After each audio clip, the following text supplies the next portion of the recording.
র্যাবকে নিয়ে আমরা এত গর্ব করেছি একটা সময়, এরপরে হঠাৎ আমরা দেখলাম যে এতটা অধপতন। এমনকি এই যে জুলাই আন্দোলনেও আমরা দেখেছি ছাত্র জনতার উপরে তাদেরকে নির্বিচারে গুলি চালাতে কিন্তু আমরা দেখেছি র্যাবকে।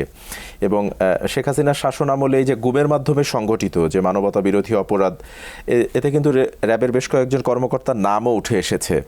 তো এই যে বিচার বহির্ভূত কাজে র্যাব জড়িয়ে নিজেদের ইমেজ, সেই সাথে দেশের ইমেজ যে ক্ষুণ্ণ করলো, এই বিষয়টি নিয়ে আপনি একজন সাবেক কর্মকর্তা হিসেবে কি বলবেন?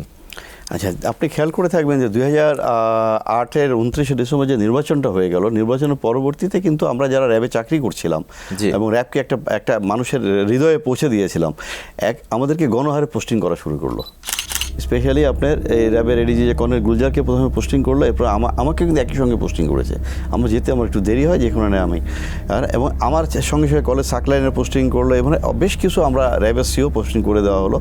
এবং আপনার আমাদের সেনাবাহিনী, বিমান বাহিনী, নৌবাহিনী, পুলিশ বাহিনী, যারা যারা আমরা কাজ করতাম, এবং অত্যন্ত আমি বলবো যে দক্ষতার সাথে কাজ করছিলাম আমরা, এবং আরও মেজর র্যাঙ্কের, ক্যাপ্টেন র্যাঙ্কের বেশ কিছু অফিসারকে খুব দ্রুত 2 to 3 উইক্সের ভিতরে পোস্টিং করে দেওয়া হলো।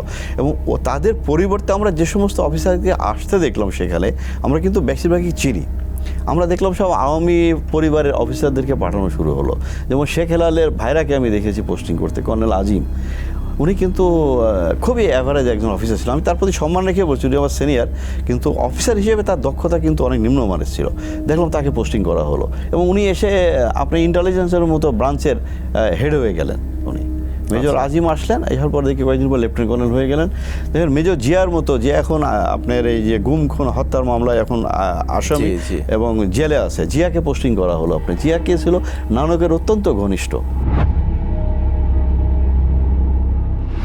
আচ্ছা, হ্যাঁ, এই অফিসারকে কীভাবে তারা পোস্টিং করে, এবং অত্যন্ত নিম্নমানের একজন অফিসার। এবং সে আসার পরে কিন্তু আপনার খেয়াল করে থাকবেন 2009 সালে এপ্রিলে আপনার সংসদ ভবনের সামনে কিন্তু 2জন আপনার পলিটেকনিক ছাত্রকে কিন্তু হত্যা করা হয়।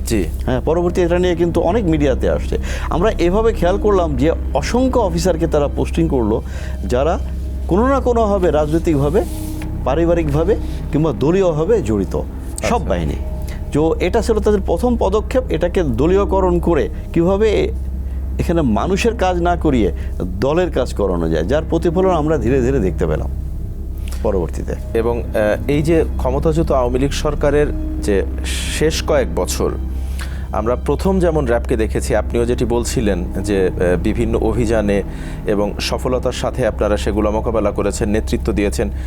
আওয়ামী সরকারের যে শেষের কয়েক বছর আমরা অনেকটাই নিষ্ক্রিয় দেখেছি র্যাবকে, যেমন হচ্ছে অবৈধ অস্ত্র কিংবা মাদক উদ্ধারের মতো এইসব বিষয়ে র্যাবের কিন্তু যথেষ্ট ভূমিকা ছিল না। এমনকি 5ই আগস্টের পরও আমরা যখন দেখেছি দেশের আইন শৃঙ্খলা পরিস্থিতি অনেকটা অবনতি হয়েছে, তখনও কিন্তু আমরা র্যাবকে হাল ধরতে দেখিনি। এটার নেপথ্যে কারণ কি বলে আপনার মনে হয়?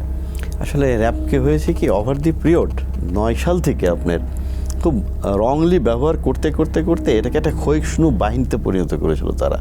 একটা পর্যায়ে দিয়ে আপনি খেয়াল করে থাকবেন যে ঢাকাতে র্যাবের ইফেক্টিভনেসটা কিন্তু নিচে চলে গেল।